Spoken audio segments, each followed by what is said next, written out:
Hola, buenas noches. Estoy muy contento de presentar a Paco Prada a ustedes.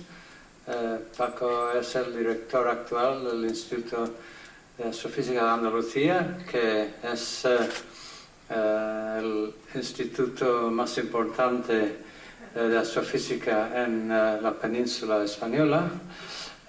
Él estudió su tesis doctoral en Belfast, en la Universidad Queen's de Belfast, y vino de ahí hablando inglés con acento delicioso norirlandés, realmente sorprendente.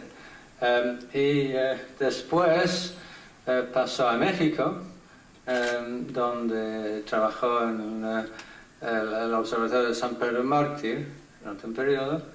Después volvió al Instituto de Astrofísica de Canarias y al final, siendo andaluz, le gustó mucho la oportunidad de llegar al IAA en Granada, donde en muy poco tiempo ha subido a director y donde está persiguiendo el éxito de su instituto con un vigor muy característico de él. Él empezó en galaxias cercanas y ha llegado muy rápidamente a cosmología. Está estudiando, contribuyendo a programas que nos dicen mucho de la materia oscura en concreto. Por eso nos va a hablar el tema esta noche. Es un ejemplo de un andaluz que lo ha hecho bien. Entonces es especialmente gratificante presentar a Paco a ustedes.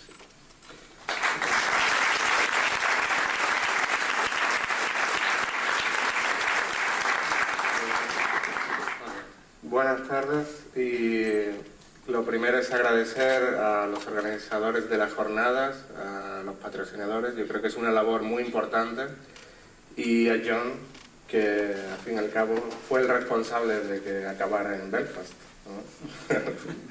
Entonces creo que nuestro Instituto de Astrofísica de Andalucía, a pesar de estar en Granada, tampoco es muy lejos, tiene un papel muy importante en la gestión y en la operación del observatorio de Calar Alto, que lo tenéis muy cerquita y en tierras de la provincia de Almería. Entonces, pues nos liga mucho y creemos que podemos tener un papel importante en la gestión dentro de los nuevos acuerdos que se firmaron en el 2003 con la Sociedad Max Planck de Alemania. Y cuando queráis, ¿puedo comenzar? Adelante, ¿sí? Puedes comenzar cuando quieras. Gracias. Fundamentalmente... Hay que bajar las luces. Sí, quizás. El tema de la charla, a pesar del título poético, se centrará en el origen y la naturaleza de la materia oscura. Fundamentalmente, desde el punto de vista de un constituyente básico en nuestro universo, y también intentando entender cuál es su naturaleza. En este vídeo os voy a mostrar cuál es la ubicación de nuestro sistema solar dentro de nuestro universo, donde se ve pues los planetas, el hecho de que el sistema solar está ubicado en una galaxia, que es la galaxia, la Vía Láctea, que todos conocéis y veis en el cielo de verano. Nuestro sistema solar está rodeado de nubes de polvo y gas, que está pues en un brazo espiral, como he comentado, de una galaxia que al fin y al cabo pues no es muy diferente a otras de su entorno o de su vecindad. Lo importante es destacar que cuando uno avanza al universo lejano, distante o en el tiempo, pues llega a unas estructuras que ya habéis tenido oportunidad de oír hablar de ellas en el universo primitivo, o cuando el universo era realmente muy joven, apenas tenía una edad de 300.000 años, que es un plasma primordial, es una sopa primigenia, de donde crecieron pues todas estas estructuras que hoy vemos, desde estrellas, galaxias, el sistema solar o incluso nosotros mismos. Lo que voy a intentar transmitiros es que para llegar a donde estamos hoy ha sido crucial y muy importante el papel que juega esta materia invisible, o denominada materia oscura por los astrónomos. Cuando tú quieras. Una interrupción, pero para los no hispanohablantes voy a dar un resumen muy breve, cada 5 minutos en inglés. What Paco is going to show us is how the structure in the universe, which started near the Big Bang, grew to form galaxies. And in that growth, the role of this mysterious component called the dark matter, what role it played and how important it was. Esto es una representación muy básica de la historia del universo, donde se aprecia lo que he comentado anteriormente en el vídeo, donde tenemos el origen del universo después del Big Bang, donde se crea esta sopa primordial de fluctuaciones que dan lugar a las primeras estructuras o primeras estrellas o cuásares, y de ahí empiezan a formarse estructuras mayores y finalmente llegamos a la actualidad. Ese proceso es complejo, pero por otra parte creemos que está bien entendido. Voy a intentar comenzar desde el descubrimiento de la radiación del fondo de microondas, que ya habéis oído hablar en charlas anteriores, en concreto la de John, y este descubrimiento fue fundamental para entender el modelo cosmológico estándar del universo en el que vivimos. Esta radiación cósmica de microondas es una radiación que proviene de cualquier lugar del cielo, cualquier lugar que uno pueda apuntar, incluso una antena de televisión. Es posible incluso una pequeñísima fracción del ruido que se produce en vuestras televisiones cuando no captáis un canal. Es posible ver ahí esa radiación procedente del universo muy temprana, cuando tenía una edad de unos 300.000 años. Esto es un símil donde podéis ver que esta radiación proviene básicamente, si hacéis la similitud con el cielo nublado, de la última superficie a la que podéis acceder con vuestra vista antes de llegar a la opacidad que tienen las nubes y que no os deja ver lo que hay detrás. En este fondo cósmico existen unas pequeñas variaciones de temperatura, que son las denominadas anisotropías del fondo cósmico de microondas, que son fundamentalmente una indicación de la existencia de las semillas donde se van a formar las primeras estructuras del universo. Cuando hablo de las primeras estructuras del universo, estoy hablando de las primeras estrellas incluso. De los primeros resultados del satélite COBE, que ya habéis oído hablar anteriormente, hemos pasado a unos resultados muy precisos gracias a la mejora en la tecnología, que nos permite comparar con los modelos actuales del universo y poder entender muy bien la geometría del universo y los procesos iniciales que han dado lugar al origen de la estructura que observamos hoy en día. La existencia de este fondo de microondas y sus pequeñas variaciones de temperatura, muy pequeñas, una parte en 10.000 o en 100.000 incluso, son el aval de los principios fundamentales del Big Bang, o de las teorías que hoy en día consideramos válidas para explicar la naturaleza de nuestro universo y entender los procesos físicos que lo gobiernan. avalan las condiciones de densidad y de temperatura en el nacimiento del universo. Son una prueba realmente estas medidas de que vivimos en un universo como el que observamos hoy en día. La existencia de estas semillas que se requieren para la posterior formación de estructuras en el universo, como cúmulos de galaxias, grandes vacíos, estrellas, planetas e incluso nosotros mismos. Pero eso no es todo. También el fondo de microondas nos dice mucho sobre la geometría del universo y los constituyentes y sus constituyentes básicos, entre los que se encuentra la materia oscura. When we look at the anisotropism, the cosmic background radiation, we can see the seeds of the later structure, which took the form of clusters of galaxies and then stars, maybe not in that order. But not only that, by studying this structure we can understand the geometry of the whole universe and fit models of the whole universe to the observations. Haciendo un símil, en esta imagen podéis ver cómo lo que se intenta transmitir es que las fluctuaciones de temperatura, estos pequeños cambios de temperatura del fondo cósmico de microondas, son la huella de cualquier modelo cosmológico. Eso significa que cualquier modelo cosmológico que uno pueda proponer, cualquier físico teórico, cualquier cosmólogo pueda proponer, tiene que ser capaz de predecir estas pequeñas variaciones de temperatura. Cualquier cambio en los parámetros del modelo cosmológico, en sus propiedades, tiene un impacto directo en estas mediciones.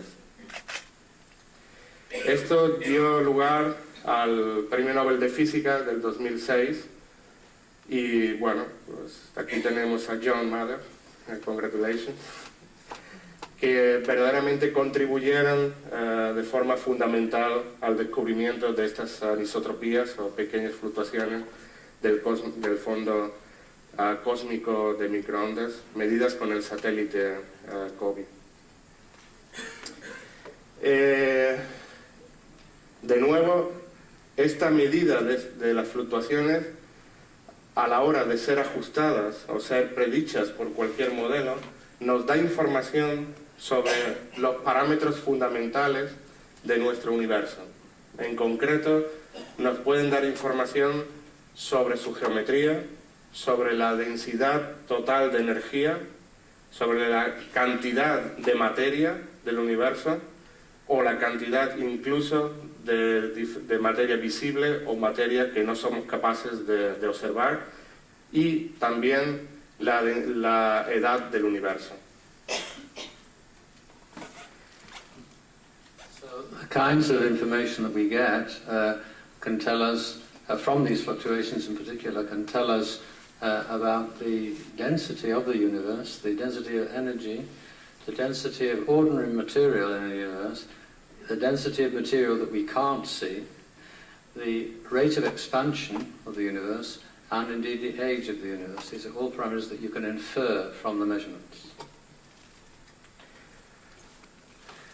En esta figura podéis ver lo que se denomina la tarta cósmica, que es una forma simplemente de describir los contenidos básicos o los ingredientes fundamentales que constituyen nuestro universo.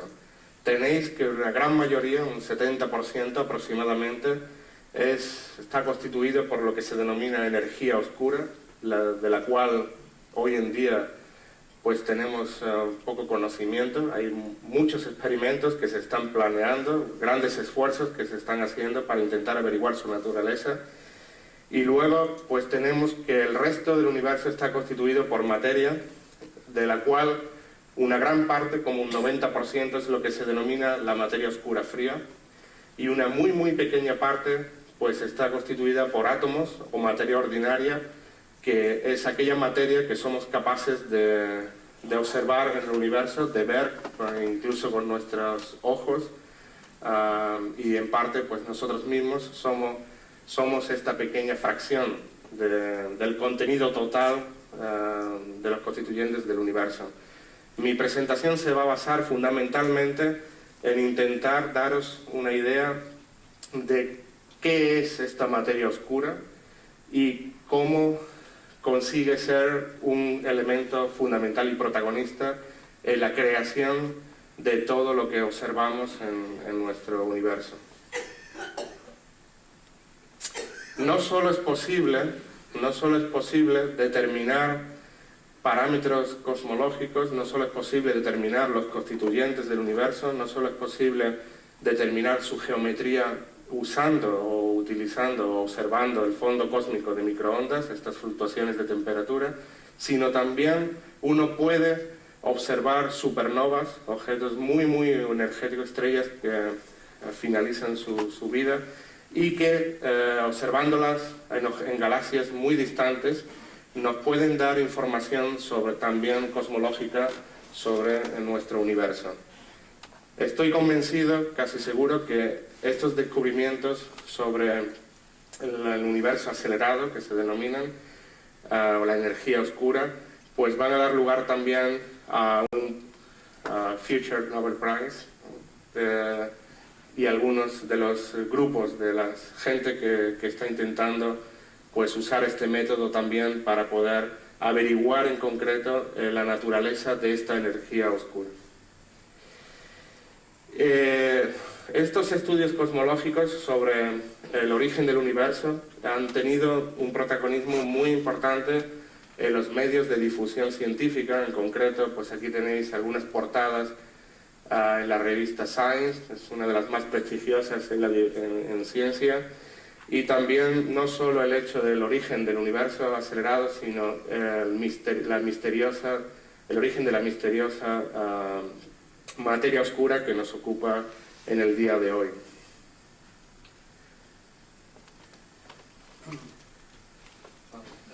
Paco first showed us the distribution of energy in the universe, 73% being this very mysterious dark energy, about 24% being these dark matter particles that he's going to talk mostly about, only 4% being ordinary atoms.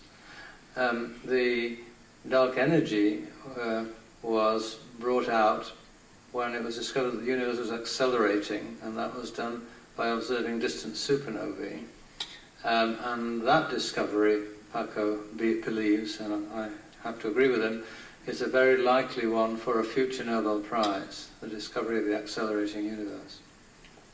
And then also, all of these discoveries have made a big impact in the scientific literature and the popular literature. Esto es un ejemplo de materia ordinaria, lo que me he referido antes como átomos, que constituyen una muy pequeñísima parte, este 4%, de la materia del universo, y seguro que lo habéis visto antes, son imágenes del telescopio espacial Hubble, para ilustraros que realmente pues, todo lo que observamos en el universo, incluido imágenes tan bonitas como esta, pues son una pequeñísima parte de la materia que realmente no vemos, no somos capaces de observar, aunque sí, como veremos ahora, somos capaces de sentir gracias a la gravedad. Como he dicho anteriormente, existen dos tipos de materia: la materia oscura, que no es visible e interacciona con la materia normal solo gravitatoriamente. Gracias a la fuerza de la gravedad somos capaces también de decir cuánta materia oscura existe en el universo, cuánta materia oscura existe en diferentes escalas, por ejemplo, cuánta materia oscura existe alrededor del Sol o incluso en la Tierra, cuánta materia oscura rodea nuestra galaxia, y todo eso se puede determinar gracias a la fuerza de la gravedad que todos sentimos a diario. Y luego, pues como he dicho antes, existe esta materia normal, ordinaria, que se denomina bariones, que está constituida por átomos, electrones, todo lo que normalmente pues podemos ser capaces de ver porque emite radiación. ¿Qué es la materia oscura? La materia oscura, como he dicho anteriormente, no está formada por estrellas, agujeros negros, planetas o cualquier otro tipo de materia ordinaria, como los átomos. Las teorías modernas de física de partículas elementales sugieren que la materia oscura consiste de partículas masivas que interaccionan muy débilmente. Realmente son partículas que raramente se encuentran y desgraciadamente todavía no han sido detectadas. Todavía no conocemos su naturaleza, aunque sí podemos sentirlas por el hecho de que influyen en nuestro entorno a través de la fuerza de la gravedad. Somos capaces de pesar cuánta cantidad de esta materia existe. No sabemos su origen, no conocemos su naturaleza, todavía no se ha conseguido medir en un laboratorio, como sí hemos sido capaces de detectar otro tipo de partículas elementales, como por ejemplo los neutrinos o electrones hace mucho tiempo. Sin embargo, estas partículas fundamentales, constituyentes del universo, todavía pues realmente no conocemos su naturaleza, aunque sí, como veremos luego, sí sabemos qué propiedades deben de tener. Lo verdaderamente relevante es que sin la existencia, sin la presencia de esta materia oscura, pues no podríamos entender nuestro universo, no podríamos entender su expansión y lo más importante, no podríamos entender la formación de las estructuras que actualmente somos capaces de ver en el cielo. Incluso no seríamos capaces de entender cómo una galaxia como la nuestra se ha formado, o no seríamos capaces de entender cómo incluso el sistema solar se ha formado o la Tierra se ha formado. De hecho, sin la presencia de esta materia oscura, pues no hubiera sido posible haber creado un sistema como nuestro sistema solar, eventualmente, finalmente, o nuestra galaxia. So what is the dark matter? Well, first of all, it's easy to say what it isn't. It isn't stars and planets and galaxies of ordinary material. Elementary particle physicists have predicted certain kinds of particles that it might be. Those particles don't interact very much with anything else, so they're very difficult to detect. We do detect it by gravity. What's clear from our present thinking is that without the presence of dark matter, none of the structures that we see, either big structures or galaxies or even the solar system and planets, could really have formed without the presence of dark matter. It's very important. ¿Cómo medir o cómo pesar cuánta de esta materia oscura nos rodea o es presente en el universo? Esto es posible hacerlo gracias al estudio del movimiento, que conocemos muy bien en nuestro sistema solar, por ejemplo. Uno puede utilizar el movimiento de los planetas para determinar o para medir cuánta masa, cuánto pesa el Sol, por ejemplo, simplemente utilizando la ley de la gravedad de Newton. Pues de la misma forma, uno puede también pesar, estimar cuánta cantidad de materia existe en una galaxia como la Vía Láctea, como la nuestra. Eso se consigue midiendo la rotación de las estrellas que constituyen nuestra Vía Láctea. Estrellas como el Sol o otras estrellas similares a diferentes distancias del centro de nuestra galaxia.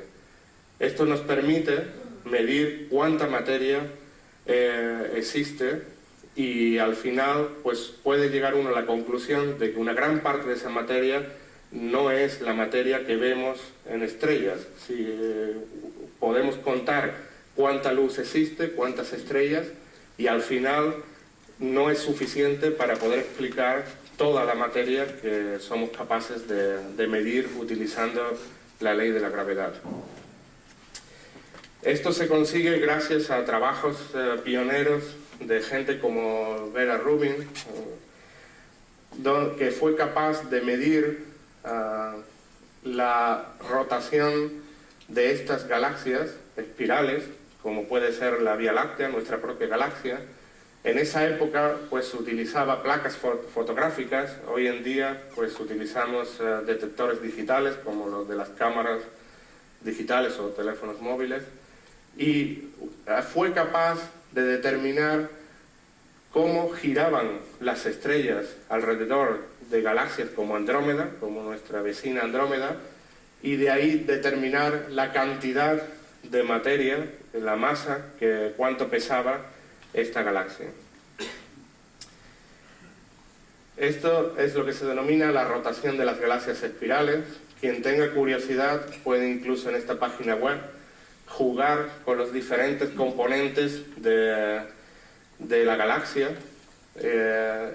Puede jugar con cuánta cantidad luminosa, realmente cuánta cantidad en estrellas o gas existe y cuánta cantidad en materia oscura podemos tener en ese sistema. ¿Cómo se mide la rotación de una galaxia? Hay una parte que se acerca a nosotros, otra parte que se aleja, y de esa forma somos capaces, analizando el espectro de la luz que procede de estas galaxias, de medir estas velocidades de estas estrellas, y si conocemos las velocidades, pues somos capaces de medir cuánta masa está encerrada dentro de una distancia dada. La realidad es que estas curvas de rotación que se observan en galaxias solo pueden ser explicadas, su amplitud, si introducimos una componente que no se observa, que somos incapaces de ver, pero que sí es necesaria para poder explicar la cantidad de materia que es necesaria para obtener esas velocidades. Con la materia que está en estrellas, gas o polvo, sería imposible explicar estas velocidades que están en torno a unos 150 o 200 kilómetros por segundo, que realmente son velocidades muy importantes. Si realmente no existiera la materia oscura, estas velocidades serían mucho más pequeñas. We measure the rotation speeds of galaxies by measuring the speeds of their stars going around the middle, and we can plot what's called the rotation curve, which is the speed of the galaxy as you go further and further out from the center.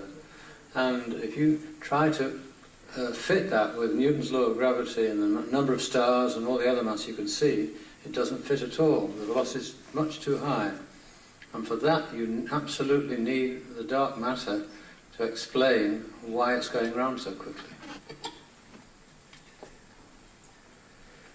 Pero no solo observando las velocidades de las estrellas o gas en las galaxias somos capaces de sentir esta materia oscura. También si vamos a estructuras mayores, a sistemas mayores, como son los cúmulos de galaxias, que en realidad son como grandes sistemas formados por cientos de galaxias, como se observa en esta figura. Cada objeto, cada puntito que veis, es una galaxia que está realmente atrapada en un pozo, en un fondo de potencial gravitatorio que está producido por la cantidad de materia que tiene el sistema. Esto fue estudiado por Fritz Zwicky, un astrónomo suizo que desarrolló la mayor parte de su carrera en Estados Unidos, quien detectó de la misma forma cómo las velocidades de estas galaxias, la rapidez con la que se movían estas galaxias en estos sistemas, eran demasiado grandes como para ser explicadas únicamente teniendo en cuenta la materia, la masa que está constituida simplemente por estrellas, gas o polvo, e identificó la necesidad de tener una cantidad de materia que denominó materia oscura, que explicara estas grandes velocidades que observaba.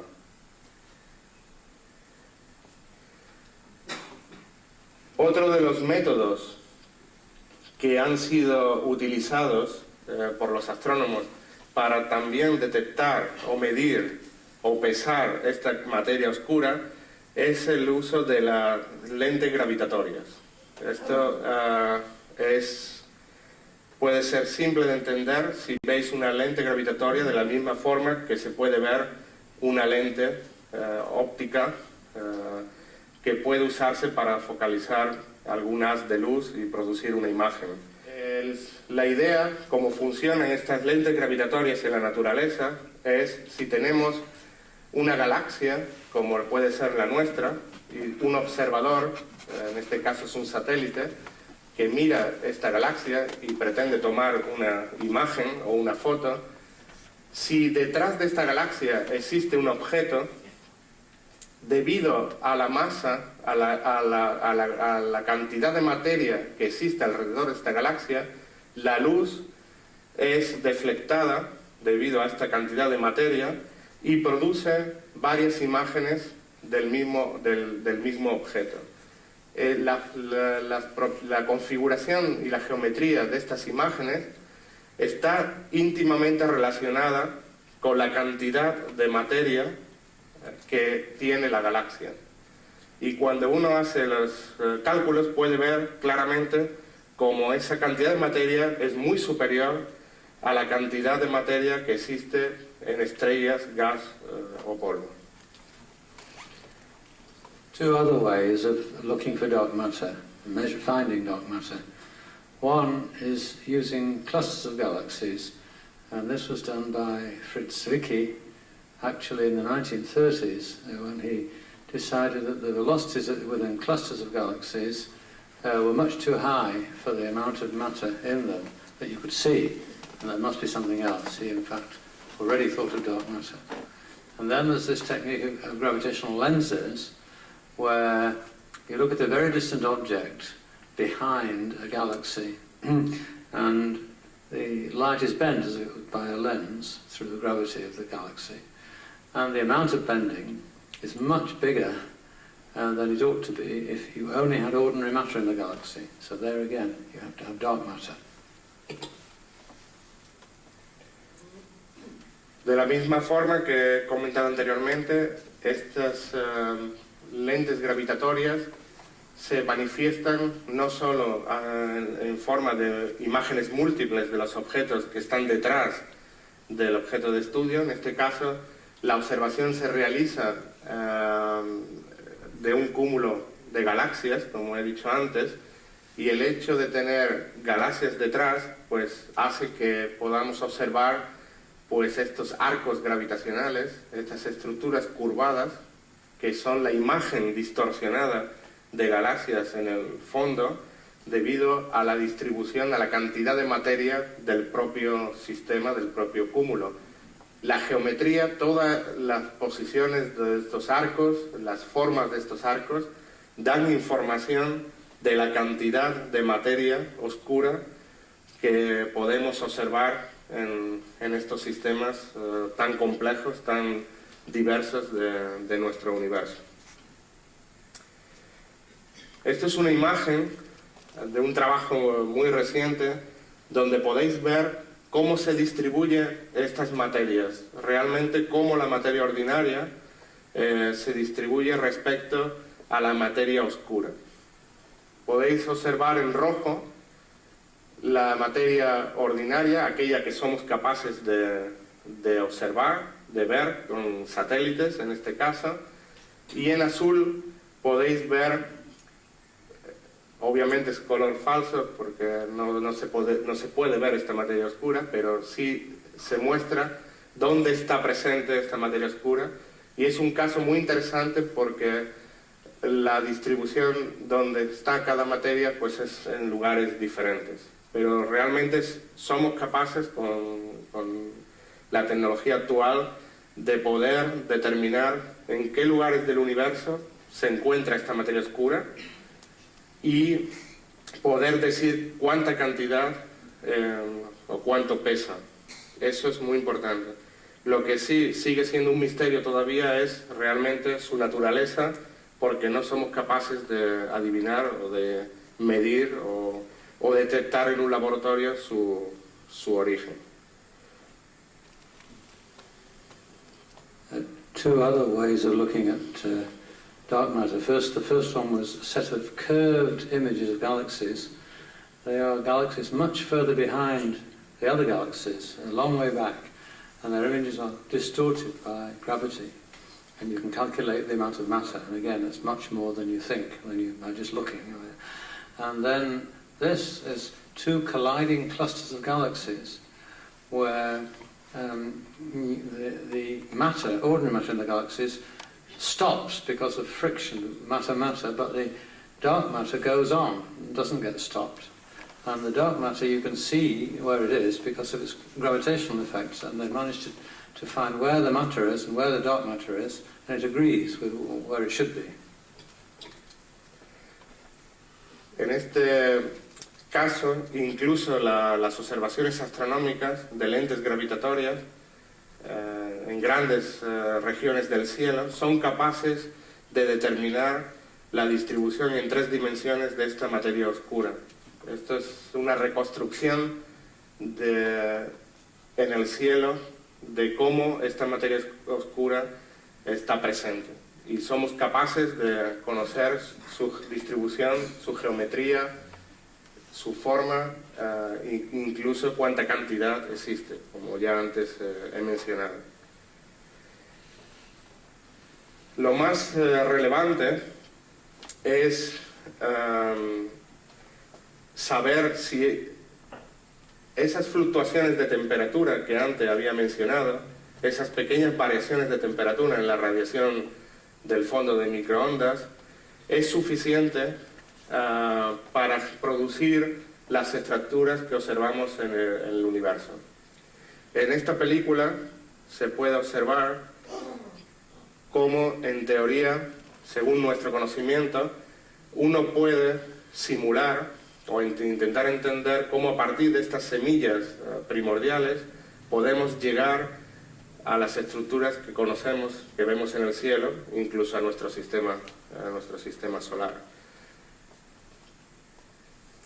Si hacemos un zoom, podemos ver en una pequeña fluctuación de temperatura o densidad cómo empieza a colapsar la materia, cómo empieza a formarse las primeras estrellas, cómo esas primeras estrellas empiezan a fusionarse, a agregarse y a crear estructuras mayores, incluso dando lugar a las actuales galaxias que observamos en el universo y finalmente pues a un planeta como la Tierra. Esto es una evolución en el tiempo. Using models, we can start off with the measured Big Bang fluctuations and come forward in time, theoretically, and let the universe develop all its structures, all the way through clusters of galaxies, stars, down to planets. Esta estructura en el universo puede parecer una terminología quizá abstracta, pero esto es una representación del cielo que es visible desde toda la Tierra. La estructura central es una imagen de nuestra Vía Láctea, vista de canto, y todos los colores que podéis apreciar son todas las distribuciones de galaxias que podemos medir y podemos ver en el cielo.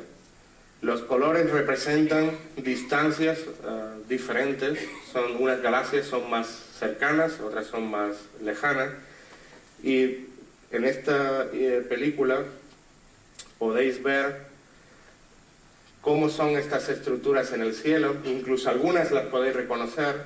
Tenemos aquí Andrómeda o el Virgo, incluso algunas otras estructuras que astrónomos amateurs pues pueden ver durante la noche y saber exactamente dónde están. Esto es Coma o Fucus o el cúmulo de Hércules. Entonces todos estos grumos que se ven o filamentos son estructuras en el universo que nos indican cómo se distribuyen las galaxias. Como veis, no es una distribución homogénea, existen grandes vacíos, por ejemplo aquí hay un vacío en la distribución de galaxias, existen objetos muy complejos que sufren grandes transformaciones en el tiempo, y el reto para los cosmólogos es intentar explicar a partir de la gran explosión, a partir de esas fluctuaciones o de esa sopa primordial, cómo llegamos a esto que podemos observar en la actualidad. Como he comentado, el gran reto es intentar entender cómo a partir de esas variaciones pequeñas de temperatura y densidad que observamos cuando el universo estaba en su infancia, podemos llegar a el cielo que observamos en nuestro entorno, cerca de nosotros, y para eso es clave la información que nos da el fondo cósmico de microondas. We can observe structure in the universe by where the galaxies are. We can plot them in 3 dimensions by where they are on the sky and how far they are away, and there are different maps which show this. And the challenge is to know how to get from the original fluctuations to that structure of galaxies. One of the key clues are the spots on the map of the microwave background anisotropies. Para entender esto es necesario la realización de simulaciones de nuestro universo en un ordenador. Básicamente lo que los cosmólogos hacen es intentar tener un modelo de nuestro universo con unas condiciones iniciales a partir de su origen, unas ecuaciones básicas que obedecen, donde el protagonista es fundamentalmente la gravedad, y a partir de ahí pues intentar evolucionar el modelo en el ordenador. Para eso es necesario el disponer de grandes ordenadores con mucha potencia de cálculo, incluso mucha capacidad de almacenamiento, porque en cada tiempo del universo, en cada instante del universo, desde su origen hasta la situación actual, pues uno tiene la capacidad de producir imágenes donde pueda ver cuál es la distribución o cuáles son las estructuras que se han formado durante el tiempo. Esa evolución durante el tiempo somos capaces de, como he dicho, predecirla en un ordenador y luego compararla con lo que verdaderamente se puede observar en el cielo, con telescopios como los que podemos tener aquí en Almería o en otros lugares. ¿Cómo se forma esta estructura en el universo? Esta estructura se forma, como he dicho, a partir de estas pequeñas variaciones de temperatura. Cuando el universo era muy joven, que son fluctuaciones iniciales de densidad que crecen con el tiempo y debido fundamentalmente a la gravedad. La gravedad es el mecanismo básico que gobierna la evolución de estas estructuras en el universo. La idea básica de esta formación jerárquica de estructura es que las regiones más densas que su entorno llegan a ser más densas todavía, y las regiones menos densas, aún con el tiempo, pues llegan a ser menos densas. Esa es la idea. Es difícil de transmitirlo, pero el único competidor que tiene la gravedad, en este caso, es la propia expansión del universo, que hace muchas veces que se frene el proceso y no se consiga inyectar más materia en estas estructuras. La idea también la podéis ver como que los objetos muy pequeños se forman primero, o colapsan primero, y luego se juntan, se fusionan para formar objetos mayores. Esto es una película donde podéis ver este proceso. Aquí es una caja, una simulación, es lo que se denomina a veces el universo dentro de una caja, que está realizada por ordenador y se parte de unas condiciones donde el universo pues era muy joven, donde la materia estaba distribuida de forma donde no se apreciaban grandes estructuras. No podéis ver aquí grandes filamentos, como hemos visto antes, como los que se observaban en el cielo, pero podéis ver con el tiempo, lo que vamos a hacer es evolucionar nuestro modelo de universo, y podéis ver cómo en el tiempo se van formando estas estructuras que observamos hoy en día. Estos pequeños grumos de materia dan lugar a los primeros objetos pequeñitos. Estos se van fusionando, van formando otros mayores y al final dan lugar a estos grandes filamentos o estos grandes objetos como los cúmulos de galaxias que observamos hoy en día.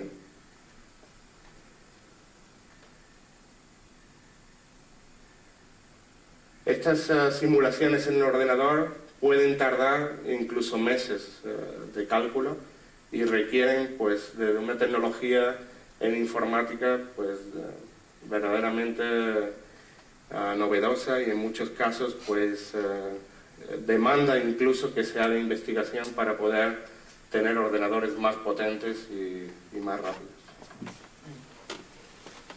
In this section he's been talking about how you can simulate the universe in a model, in a computer model, injecting all the physics you can at the beginning and letting the model run and seeing how different objects condense out on different scales as a function of time.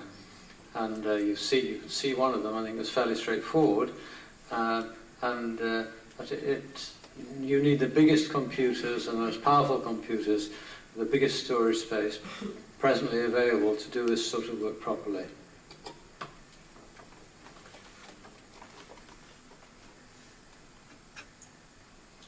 Esto es otra forma de ilustrar el proceso, es igual que en la película que hemos visto, pero centrándonos en una región muchísimo más pequeña, fundamentalmente centrándonos en la formación de una galaxia como puede ser la propia nuestra.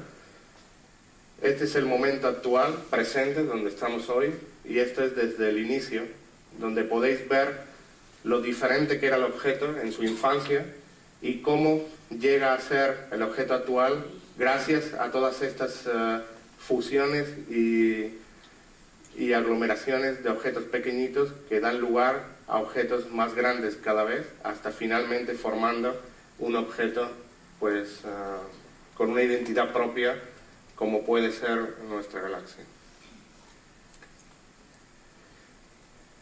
Para que entendáis la importancia de la materia oscura en todo este proceso de formación de estructura, las propiedades de esta materia son críticas para determinar la forma, las propiedades de los objetos finales que observamos.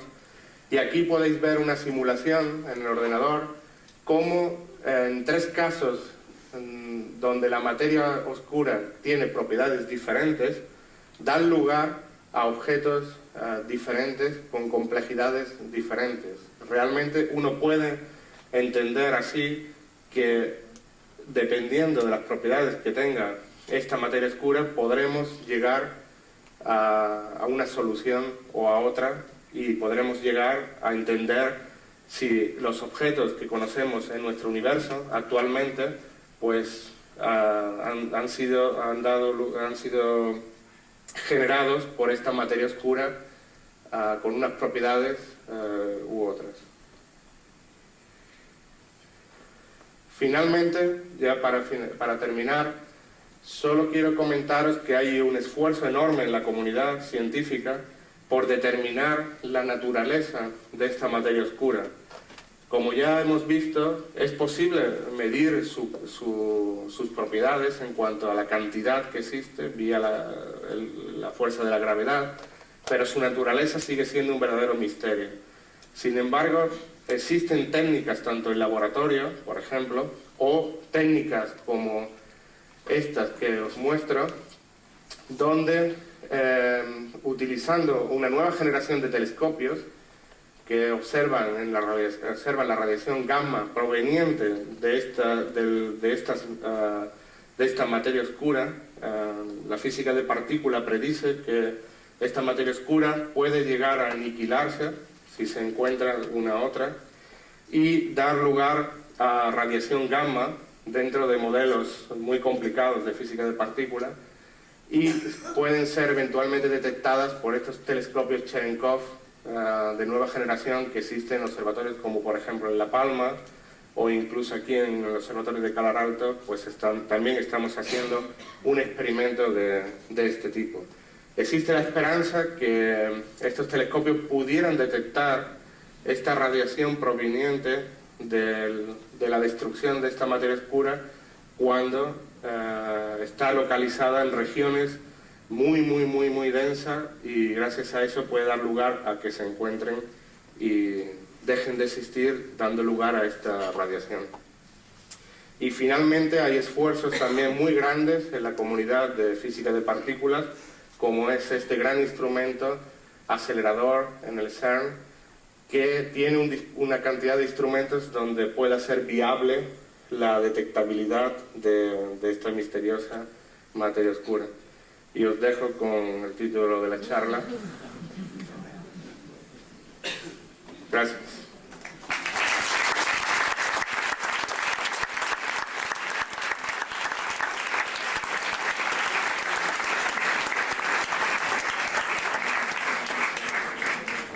Bueno, vamos a empezar el turno de preguntas, así que a medida que vais levantando el brazo, pues vamos pasando el micrófono. Era para preguntar si ahora se pueden detectar señales de la explosión para la creación del universo. ¿Cómo es posible? Si han pasado tantos años, ¿cómo es posible que lleguen las señales? Haya tardado más tiempo en llegar la señal que la Tierra, por ejemplo. La Tierra se haya desplazado. Bueno, eso es posible. Sí. ¿A mayor velocidad que la Tierra o cómo? Bueno, tiene que ver con la velocidad a la que se mueve la luz. Entonces, realmente la luz que vemos hoy, por ejemplo, de una estrella muy distante, no significa que esa estrella ni siquiera exista. Pero cuando existe la explosión, cuando se produce la explosión para crearse el universo, se desplaza lógicamente la materia. Entonces, nosotros al cabo de 13.000 años estamos viendo la luz. Exacto. Pero la materia ha corrido más que la luz. Igual. Bueno, Sí. estamos viendo la luz de una distancia que corresponde al tiempo. Una persona en otra parte del universo, dado que la explosión ocurrió en todas partes simultáneamente, no en un sitio, nosotros estamos aquí y vemos la parte de la explosión que ocurrió a la distancia correspondiente a justamente dejarlo que llegue aquí. Una persona en otra parte del universo ve otra parte de la explosión. Pero la Tierra no procede de esa explosión. Bueno, la Tierra es una forma de hablar también. Es decir, la Tierra se puede entender como un resultado final donde toda esa formación de estructuras ha dado lugar, después de esa explosión, se han formado primero pues las estrellas, luego galaxias y después finalmente el sistema solar.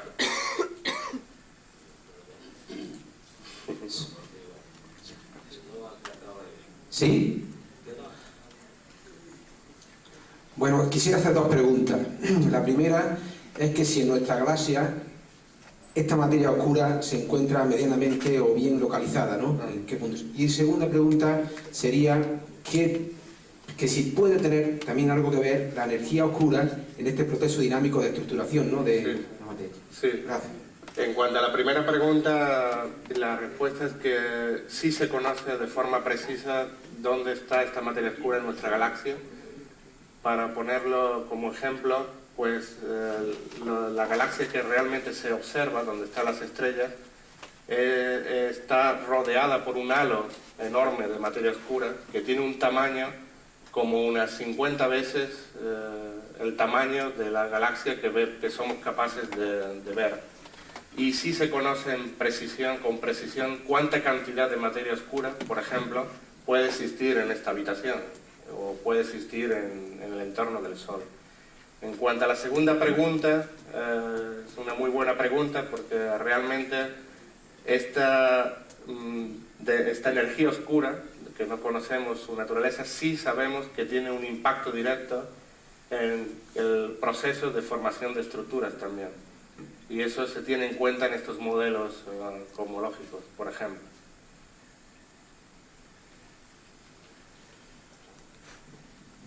Hola, buenas tardes. En el tema de la energía oscura, ¿qué teorías se están barajando? Porque, claro, representa un 73%. Sí. Si nos fijamos solo en un 23-24%, pues quiero decir que en los modelos la energía será probablemente la clave, ¿no? Entonces, ¿cuáles son las teorías que se están barajando? Es la clave, pero es la clave evidentemente porque determina en buena parte la geometría del universo. Sin embargo, sin la presencia de esta materia oscura no podríamos dar lugar a estas estructuras que observamos. No es que si esta materia oscura fuera despreciable, no existiera, pues no podríamos tener estas estructuras. En cuanto a las teorías que se barajan, pues hay de todo. La especulación no tiene límite y verdaderamente lo que se está intentando hacer es un esfuerzo muy grande por aportar nuevas observaciones que ayuden a entender el origen de esta energía oscura. Pero hay modelos de todo tipo, incluso modificaciones a la teoría de la relatividad general. Hay muchas ideas y hay que entender que esto es algo nuevo, que, como he dicho, hace 10 años apenas que se empezó a descubrir esta energía oscura y un montón de esfuerzos están dedicados en la comunidad científica a intentar entender su naturaleza. ¿Puedo añadir un punto? En la teoría de la relatividad general, Einstein, cuando lo creó, pensaba que el universo estaba estático, porque no se sabía que estaba en expansión. Y él inventó un término extra en su ecuación para hacer este ajuste, para que todo estuviera estático. Cuando se descubrió la expansión, él se disculpó, como vimos ayer, y declaró esto su error más grave a la creación de este término. Sin embargo, este término cuantificado es capaz de explicar perfectamente la energía oscura, o por lo menos matemáticamente representa la energía oscura. Es curioso. Sin embargo, no sabemos realmente lo que es. Buenas tardes. Yo quería hacer dos preguntas. La primera de ellas es si se sospecha cuál puede ser la causa de la aparición de las fluctuaciones que luego dan lugar a la estructura. Y la segunda, si la materia oscura, cuya composición parece que actualmente no se conoce, se tiene cierta seguridad que se rige por las leyes de la física que conocemos actualmente. Sí. En cuanto a la primera pregunta, sí se tiene intuición física y hay modelos que son capaces de explicar estas fluctuaciones de temperatura y densidad, que son los modelos del universo inflacionario. Y en ese sentido, pues hay mucha investigación, evidentemente hay muchas incertidumbres, pero sí la física es capaz de producir cómo son esas fluctuaciones de densidad, qué propiedades tienen, y eso sí es algo que se trabaja directamente. E incluso las nuevas medidas de las propiedades de estas anisotropías del fondo de microondas, nuevas misiones espaciales, pues van a aportar también mucha información para que estos modelos puedan progresar. En cuanto a la segunda pregunta tenía que ver sobre las leyes de la física. En ese sentido sí que ha habido un gran debate, porque bueno, pues la gente pensaba en la comunidad, ¿por qué inventarse una materia que no vemos para explicar un resultado que no entendemos? A lo mejor es más fácil modificar la ley de la gravedad y así poder explicar lo que observamos. Pero claro, eso no es trivial, porque ¿cómo se modifica? Hay que tener verdaderamente pues toda una motivación y una justificación, pero sí existen teorías que modifican la ley de Newton y que son capaces de explicar ciertas cosas, pero no todas las cosas. Y en buena medida, tienen que introducir cosas artificiales o no motivadas físicamente para poder explicar pues aspectos que hay que entender en la naturaleza. Pero sí hay una corriente pues que intenta proponer otro modelo del universo que tiene que ver con la modificación de la ley de gravedad de Newton. Buenas noches, Paco Prada. Gracias por darnos esa charla tan interesante. El modelo actual estándar de partículas predice que las partículas fundamentales son el quark arriba, el abajo, el electrón, el fotón, el bosón y el gluón. Además, hay otros fermiones, pero son estados alterados de energía, otras partículas con más energía. Bien, entonces tenemos un bosón, que es el bosón de Higgs, que es el bosón generador de masa. ¿Podría ser que la materia oscura, de alguna manera, creara este tipo de bosones o derivara en la creación de materia a través de los bosones estos? O sea, que la materia oscura, en definitiva, pasara a ser materia bariónica a través de un proceso de formación de materia. O solamente se quedaría así, en materia oscura, y luego la materia bariónica como tal. Es que pienso que a lo mejor la materia oscura puede derivar en materia bariónica a través de un proceso formativo. No sé si me explico. Sí, no, está bien. Gracias. Sí, la pregunta es interesante. Yo no conozco ningún proceso físico capaz de transformar esta materia oscura en materia ordinaria. En cuanto al bosón de Higgs, pues su descubrimiento está todavía por ser confirmado, y de hecho en la última transparencia que puse antes, pues en este acelerador se pretende descubrir. Pero no soy físico de partículas, pero creo que es muy difícil pensar en un proceso que haga transformar la materia oscura en materia visible o viceversa, al menos que yo conozca. Sí, quisiera preguntar si, como ha dicho, claro, ha sido toda una conferencia, ¿no?, para tratar un poco de tener una idea de esto, ¿no? Sí. Sentir, ¿no?, la cuestión. Si hay también alguna forma de ver o de sentir de alguna manera, como tú has explicado antes, la influencia de la energía oscura también en esta geometría. Es decir, ¿qué...? Sí, por ejemplo, en el universo local, en el presente, donde estamos hoy, pues no es posible sentir esta energía oscura, ¿no? Es solo posible en el universo lejano, distante, donde somos capaces de poder observar, ¿no?, el efecto que tiene la energía oscura. Y de hecho, eso es lo que se hace o se intenta hacer, por ejemplo, con el estudio de las supernovas a grandes distancias, o incluso, por ejemplo, la cantidad, el número de estructuras, como los cúmulos de galaxias, a grandes distancias, lejanos. La cantidad, el número de esos cúmulos depende mucho de la naturaleza de esa energía oscura. Es decir, que para poder sentir el efecto de esa energía oscura es necesario irnos a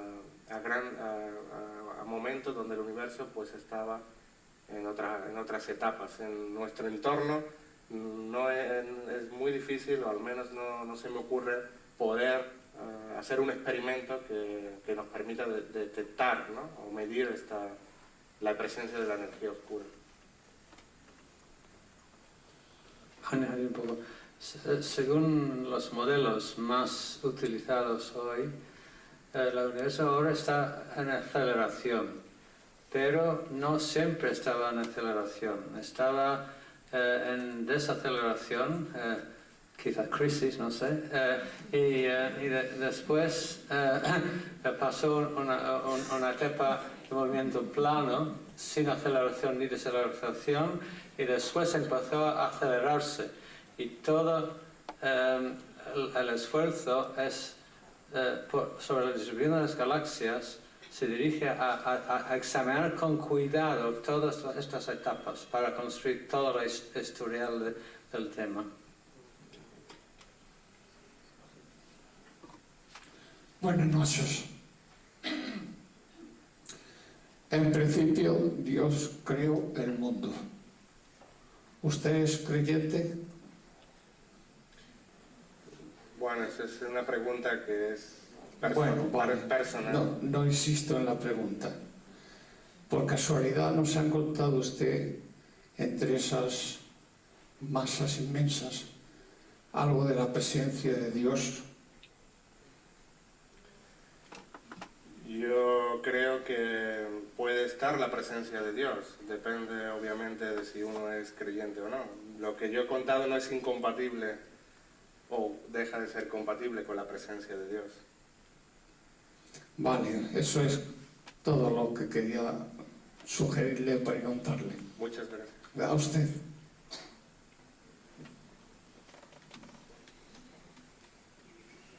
Sí, yo tenía dos cuestiones para usted, Francisco. Vamos a ver, ¿en qué consiste un telescopio Cherenkov? Y por otro lado, quería saber si teóricamente existe algún inconveniente en que a la altura del Big Bang, de alguna forma, estuviese todo, es decir, el origen, rodeado de lo que hoy se denomina materia oscura. Y bueno, tras la explosión, sea la materia bariónica la que está introduciéndose, ocupando el espacio que en principio, entre comillas, ocupaba la materia oscura. ¿Existe teóricamente algún inconveniente para que eso fuera cierto? Y una cosilla muy rápido. ¿Cómo deriva de todo esto que usted ha comentado esta tarde-noche aquí? ¿Cómo deriva la energía oscura? Sí, en cuanto a cómo funciona un telescopio Cherenkov, en esta figura, puedes ver que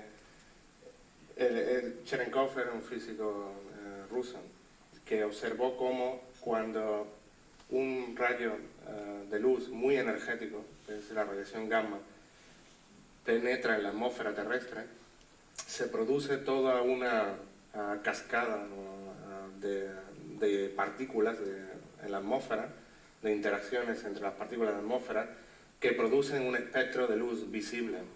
Y ese espectro de luz visible, o esa luz visible, es la que detectan los telescopios Cherenkov. En realidad, esos telescopios son telescopios como cualquier telescopio normal. Es un telescopio óptico, como puedes ver, que tiene un espejo primario y un secundario. En este caso, el secundario que veis ahí es una cámara. Entonces, lo que realmente está detectando es la luz visible, que es un subproducto de la energía gamma o ultraenergética que interacciona en la atmósfera y proviene de los objetos. Luego la otra pregunta final, me he despistado. Sí, eran tres. La sí. Que si teóricamente existe inconveniente en que en la altura del inicio del Big Bang estuviese rodeado la materia de lo que hoy se denomina como materia oscura. Y tras la gran explosión, sea esta materia primigenia, de la cual hemos derivado todos. Bueno, aunque la gran pregunta es la conciencia, cómo llegamos a tener conciencia de todo eso, pero que eso ya es otro debate más. Pero bueno, el caso es que, pregunto, ¿teóricamente existe inconveniente en que eso pudiera haber sido así? ¿Tuviera la materia oscura rodeando a lo que es el Big Bang, toda la materia? No, la materia, sí. La materia oscura es posterior, se forma después de la gran explosión, en ese sentido. Sí, es posterior.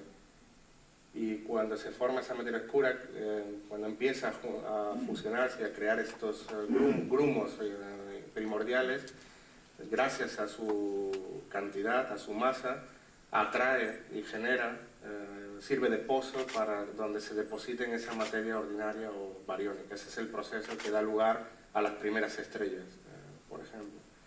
La tercera pregunta era en cuanto a la energía oscura. Sí. ¿Cómo se mide? Sí. Como he comentado, hay varios métodos, pero un método puede ser a través de estas pequeñas variaciones de temperatura en el fondo cósmico de microondas. No he puesto la información, pero la distribución de estas pequeñas variaciones en el cielo pues te da información sobre la cantidad de energía oscura que mides. Y luego también utilizando las supernovas en galaxias, detectadas en galaxias muy lejanas, uno puede también determinar el efecto de esta energía oscura. Y esto se mide, esto realmente se mide, y fue el descubrimiento que he mostrado de hace 10 años. Si dispusieran del tiempo y recursos inagotables, ¿qué tipo de proyectos se emprendería o hay algún sueño, alguna ambición para procurar descubrir más acerca de la materia? Eso es muy buena pregunta. El problema, yo creo que la respuesta es que no hay recursos ilimitados ni tiempo ilimitado, pero incluso si lo hubiera y hiciéramos el ejercicio, yo creo que ayudaría a tener un progreso, pero una respuesta definitiva sobre la naturaleza de la materia oscura es difícil de predecir cuánto tiempo costaría. Si recuerdas o recordáis, por ejemplo, otros descubrimientos, el descubrimiento del neutrino, desde su predicción hasta su descubrimiento fueron 30 años, donde hubo muchos esfuerzos, muchos proyectos. Hoy en día incluso es difícil de predecir cuánto tiempo vamos a tardar en descubrir esta materia oscura. Hay gente que está soñando o incluso está ya construyendo detectores que sitúan bajo tierra para evitar contaminación y demás, para detectar de forma directa la colisión de esta materia oscura con materia ordinaria, por ejemplo. Y uno podría soñar en detectores más grandes, por ejemplo. Uno podría soñar en telescopios más grandes que ayudaran a ir más lejos en el universo y tener grandes censos o grandes cartografiados del cielo. Si uno podría soñar en construir un telescopio de 40 metros que podría dar lugar a detectar objetos muy débiles y así, o muy pequeñitos y así ir muy lejos. Y de hecho en Europa hay una iniciativa para construir un telescopio así, por ejemplo. Sin embargo, yo creo que el problema es que es difícil de imaginar, incluso soñando, cuál es la escala de tiempo que necesitaremos para descubrir esta materia oscura. Un inciso, el James Webb Telescope puede contribuir, va a contribuir. Sí, ese es el punto, que cualquier experimento puede contribuir, pero ¿cuál va a ser el definitivo?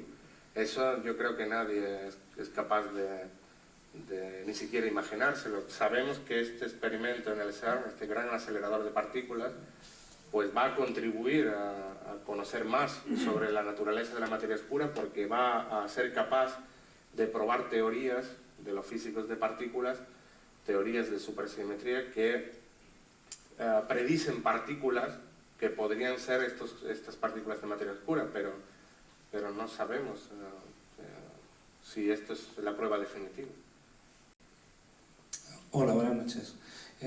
Cuando habláis de la masa de una galaxia, llama mucho la atención que se pueda fijar un valor a ese peso. ¿Cómo realmente hacéis eso? Sí.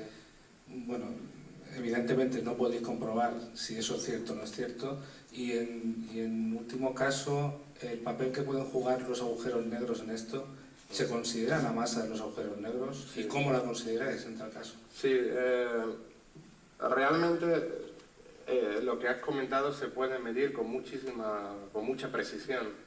Hay varios métodos, como he comentado, de medir la masa de una galaxia, y uno es estudiando el movimiento de sus estrellas, por ejemplo.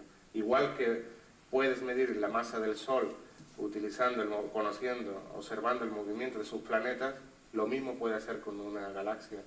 Y en esa determinación de la materia o de masa sí se tiene en cuenta la presencia de los agujeros negros, pero la cantidad de masa en materia oscura en una galaxia como la Vía Láctea, que tiene un agujero negro, por ejemplo, pues es muy superior a la masa del agujero negro. Realmente, pues estamos hablando de 1000 veces superior a la masa del agujero negro del centro de la galaxia, pero sí se tiene en cuenta. La forma de medir la materia oscura es a través de lo que se denomina la dinámica de los objetos que vemos, o el movimiento de los objetos que vemos, y es la misma forma como se mide la masa de un agujero negro, por ejemplo. O es la misma forma como se mide la masa del Sol, por ejemplo. Entonces, por lo que está diciendo, la suposición es que la materia oscura sería una partícula subatómica que no se ha detectado, sí, que no se conoce realmente su naturaleza. Correcto. Y si es así, entonces, ¿cómo es posible que teniendo masa no se pueda detectar? Pues me parece, si no estoy equivocado, por ejemplo, los neutrinos son partículas que tienen muy poca masa, ¿no? O que no tienen masa. ¿Sería algo similar a eso? La diferencia con los neutrinos es que los neutrinos son partículas que se mueven muy rápido y estas partículas interaccionan con otras partículas. El problema es que estas partículas de materia oscura pues tienen otras propiedades diferentes y sus movimientos pues son, digamos, no cercanos ni siquiera a la velocidad de la luz. Es decir, que la diferencia es pues que son partículas muy escurridizas, ¿no? Pero sí se puede manifestar su presencia a través de la gravedad. Eso sí que es un hecho, eso es una realidad.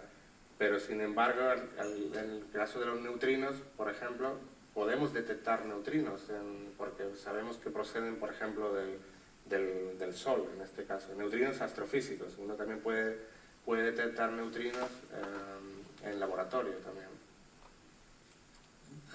La detección por la gravedad se debe al hecho de que son muchísimos. Se puede detectar en grandes números el efecto gravitatorio, pero una a la vez es lo difícil. Hola, buenas tardes. Referente a los agujeros negros que son capaces de concentrar materia convencional, lo que es la materia oscura, ¿se sabe si también son capaces de concentrar materia oscura? Sí. ¿Son capaces de concentrar? Sí, claro, porque al final lo que gobierna es la gravedad. Eso es lo relevante. Lo relevante es que el agujero negro es capaz de atraer todo lo que esté en su entorno, da igual que sea materia ordinaria o materia oscura, y de hecho se pueden hacer cálculos e intentar saber cuánta materia oscura ha sido capaz de atraer el agujero negro del centro de nuestra propia galaxia. Sí. Y de hecho eso es un aspecto muy relevante también que tiene que ver con su posible detectabilidad con estos telescopios que he mencionado ahora, Cherenkov, porque el hecho de que estos agujeros negros sirvan como grandes atractores de esta materia oscura pueden hacer que se concentren aún más en el centro de las galaxias y puedan ayudar a destruirse por estos efectos de física de partículas y producir más de estos rayos gamma. Yo me da casi vergüenza de preguntar porque verdaderamente soy totalmente profana en este tema y trato de darme una explicación de lo que es la materia, los agujeros negros y la materia. Y pienso, ¿no es el vacío existente entre un cuerpo que puedes tocar y otro que también lo percibes como materia tangible? ¿No es ese vacío? Que pueda ser la atracción, que pueda ser otro tipo de cosas que ustedes están hablando y de los que yo no sé. ¿Me entienden? No. Bueno, no, yo lo primero es que usted no tiene que avergonzarse de nada, porque al final lo importante es que pregunte, y yo creo que eso está muy bien. el vacío como vacío no existe. Al final, en cualquier lugar que uno considere vacío, porque entre nosotros, entre el público y nosotros, puede uno pensar que hay vacío, pero en realidad hay materia, hay cosas, ¿no? Sí. Que uno puede incluso pesar y saber cuánta cantidad de aire, en este caso, hay entre nosotros. Entonces, realmente, pues, en ese caso tampoco, no sé. Es cierto lo que yo he podido apreciar desde mi observación particular en el patio de casa, que hay muchas más estrellas en la parte de levante y sur que en la parte de poniente. Bueno, eso es porque vivimos dentro de la galaxia y nosotros, al ver en la dirección, estamos dentro del disco de la galaxia, al ver cerca del plano de este disco, vemos la concentración de estrellas, muchas más que si vamos hacia afuera del disco. Eso es un hecho muy, muy claro. Y esto es porque no hay distribución uniforme a nuestros ojos. Pues sí, acabamos de comentar que el vacío no existe en ningún lugar interestelar. ¿Qué produjo la gran explosión?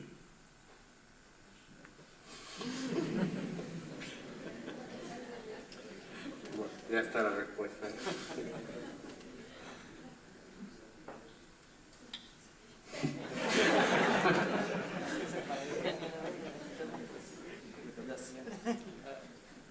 Bueno, para hablar un poco, pero no decir más que estoy diciendo, que los científicos intentamos describir las cosas al mejor de nuestras posibilidades. Y si hay algo fuera de las posibilidades de describir en este momento, no podemos decir nada. Eso no implica que nunca es imaginable poder describir, por ejemplo, qué pasó antes, como dijo John Mather ayer, preguntas curiosas, difíciles. ¿Qué pasó antes? Si había un antes. En este momento estamos totalmente limitados por la barrera de nuestras posibilidades de observar, que es el momento de la gran explosión. De hecho, 10 a la menos 43 segundos después de la gran explosión.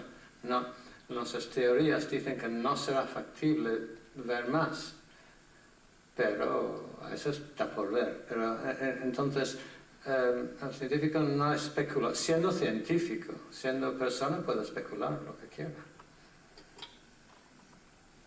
Buenas tardes.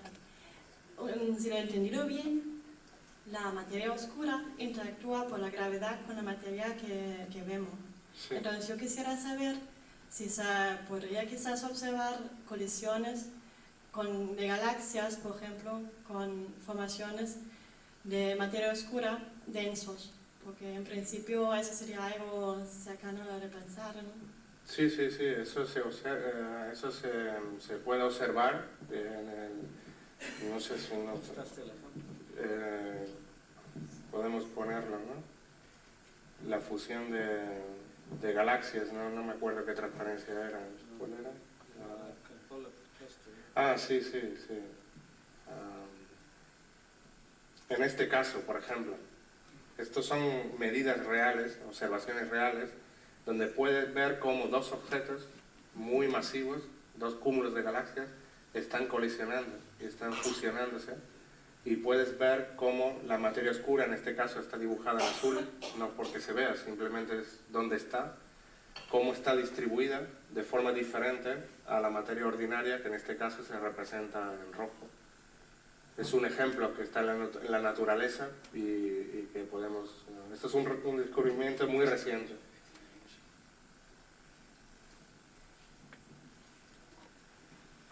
Sí, tengo una duda.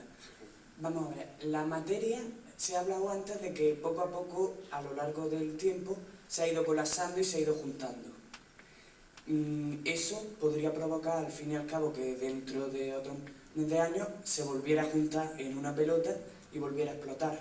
Pero también se ha hablado de que esa fuerza de gravedad la contrarrestaba una expansión del universo. Sí. ¿Podría pasar que eso se quedara estable? ¿Y qué pasaría en ese caso? Bueno, esa es la idea, que esta energía oscura garantiza que haya una aceleración del universo y no se produzca ese colapso del que hablas. Esa es la idea. Y que vivimos en un universo casi plano, donde no va a producirse esa nueva ¿cómo se llama? Implosión, ¿no? En ese caso. Si esa energía es la que está garantizando que eso no ocurra y está frenando ese colapso. Es una presión, es una fuerza repulsiva a la gravedad, que lucha contra la gravedad. Esa es la naturaleza, ese es el origen de esa energía oscura. Su papel en el universo es frenarlo de un colapso. Eso solo se ha conocido pues de estos últimos 10 años gracias a estas observaciones. ¿Y esa aceleración tendrá un tope?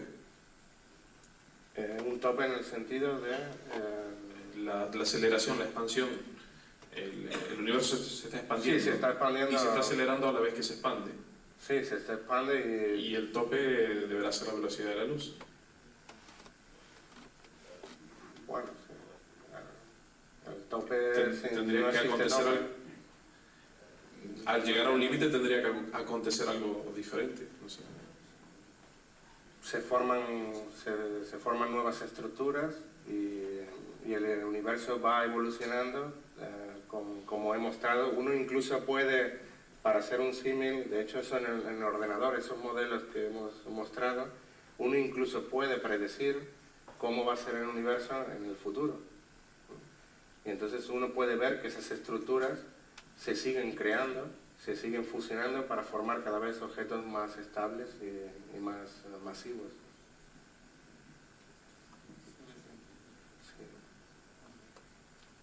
Bueno, vamos a acabar. Hoy me voy a permitir el lujo de hacer yo la última pregunta. Quería saber cómo inferís, porque he visto una diapositiva en la cual actualmente la idea más aceptada es que el universo es casi plano. Bueno, en los últimos años he visto diversas geometrías posibles del universo.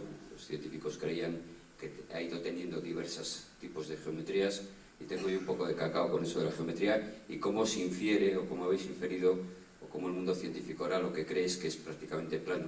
Hace pocos años tenía otras formas, pero bueno, quería saber cómo se ha llegado a la conclusión de que es plano.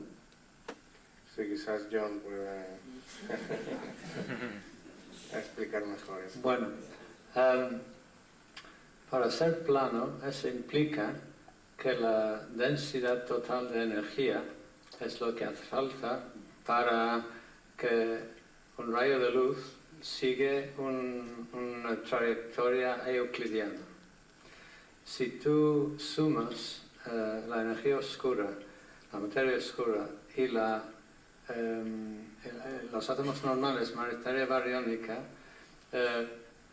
tomas una medida de la densidad de todo eso en energía o en masa es equivalente. Esta densidad de energía es exactamente lo que hace falta en el promedio para que la dirección del rayo de luz permanece recta. Con lo cual, eso es lo que significamos por plano.